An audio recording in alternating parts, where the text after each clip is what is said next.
Good evening, ladies and gentlemen. Welcome to the Right and Wrong Talk Show, the only show where everything you say can be right and wrong at the same time. Tonight, we're talking about a question that keeps showing up on expat Facebook groups, YouTube comments, and airport lounges. Is Malaysia a good place for foreigners to live? So now, before you answer, hold on, because this question is like asking, is durian delicious? It depends entirely on who's eating it.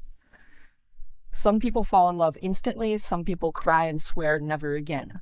So let's break it down, Malaysia style, slowly, with humor, and maybe a cup of Ted Tarik on the side. First impressions. Love at first flight. When foreigners land in Malaysia, the first thing they feel is heat. Not the emotional kind, literal heat. You step out of Kalia and the humidity hugs you like a long-lost auntie who refuses to let go. You breathe in and go, ah, tropical paradise. 5 minutes later, you're sweating like a marathon runner who got lost in the jungle. You check your shirt, it's drenched. Congratulations, you are now officially Malaysian. You start every day with a free sauna. But then you see the people. Smiling faces, friendly hello boss, hi miss, apa kabar? And you think, wow, Malaysians are so nice. Yes, we are, as long as you don't drive during rush hour. Food heaven and stomach hell. Foreigners always say the same thing. I love the food here. Of course you do. Malaysia is a buffet disguised as a country. We have everything. Chinese, Malay, Indian, Nyonya, Thai, Japanese, Korean. You name it, we fry it. Morning nasi lemak, afternoon banana leaf, evening bak kut teh. Your tongue says heaven, but your stomach says, bro, slow down. By week 2, your intestines start a protest march. Too spicy, too oily, too delicious. But that's okay, it's part of the Malaysia experience. If you can survive your first sambal overdose, you earn your first local badge of honor.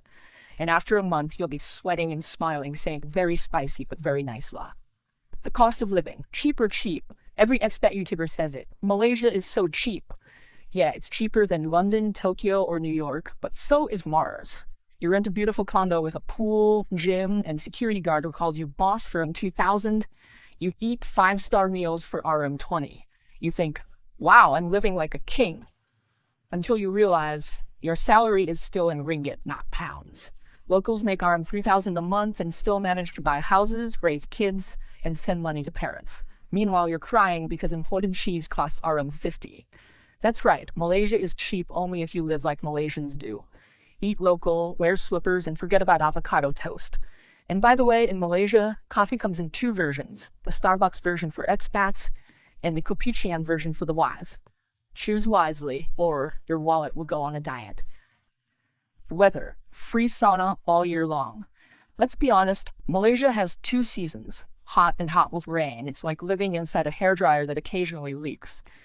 Foreigners from Europe always complain. They say, oh, I miss winter. We say, take some ice, stand under the fan. But once you accept the heat, you'll realize something. No snow to shovel. No freezing mornings. You can wear shorts every day and nobody judges you. That's freedom. Even Santa Claus here would wear flip-flops and say, ho ho hot. Language, the art of mixing everything.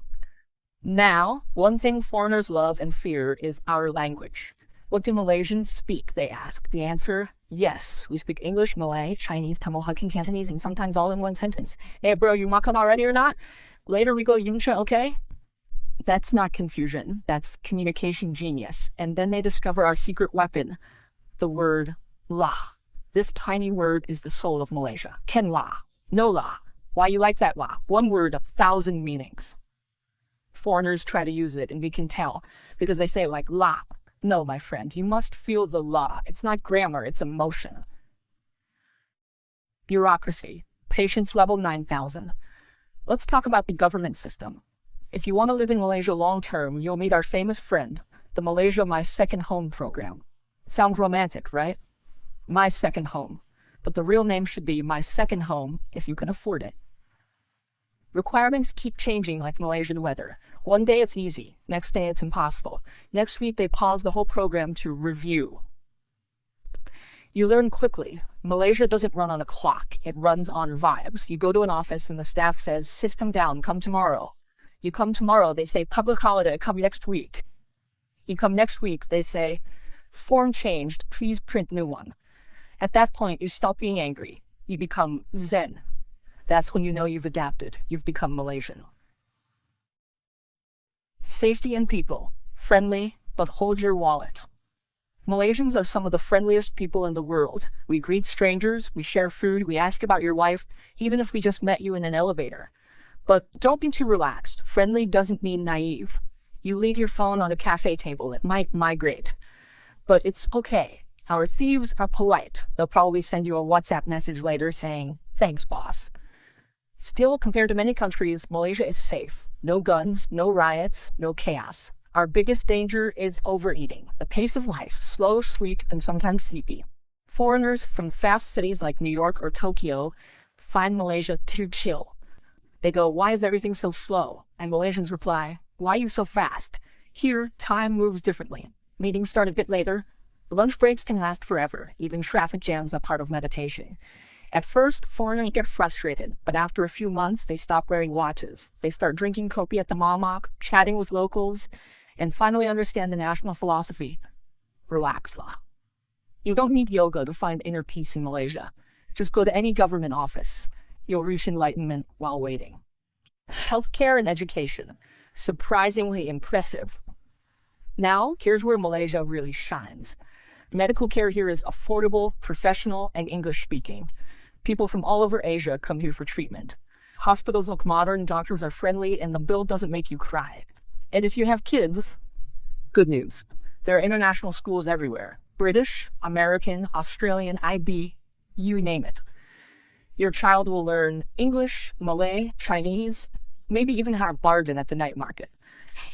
Internet and modern life. Internet here is like our driving style, sometimes fast, sometimes creative. In Kuala Lumpur or Penang, you'll get 5G speed. In a kampung, 5G means give God grace. But hey, it's improving, and while you wait for Wi-Fi, just order some roti canai. Cultural freedom. Respect is the magic word. Malaysia is a multicultural mix, and that's what makes it both beautiful and complex. You can believe what you want, wear what you like, speak how you wish, as long as you show respect. Don't eat in front of fasting friends during Ramadan. Don't wear beach shorts to a mosque. Don't mock religion or politics at dinner tables. Do that, and you'll live peacefully. Every festival here is a public holiday. Chinese New Year, Hari Raya, Deepavali, Christmas. We don't discriminate. We celebrate everything. That's the real Malaysia. If it's not your festival, it's still your day off. So, is Malaysia a good place for foreigners to live?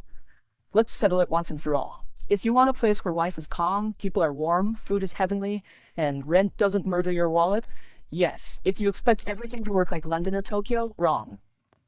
Malaysia is not perfect, but it's real. It's messy, funny, unpredictable, and full of heart. Living here teaches you patience, humor, and humility. You stop chasing perfection and start enjoying imperfection. You stop counting minutes and start counting blessings. So, if you can laugh at the little things, if you can say la without forcing it, if you can eat spicy food and smile through sweat, then welcome, my friend. You're not a foreigner anymore. You're one of us. Thank you, everybody, for watching the Right and Wrong Talk Show. I'm your host, reminding you, life isn't about being right or wrong. It's about knowing when to laugh about both. So, take it easy. Breathe in the humidity, and remember, don't rush. Just chill. Malaysia style la.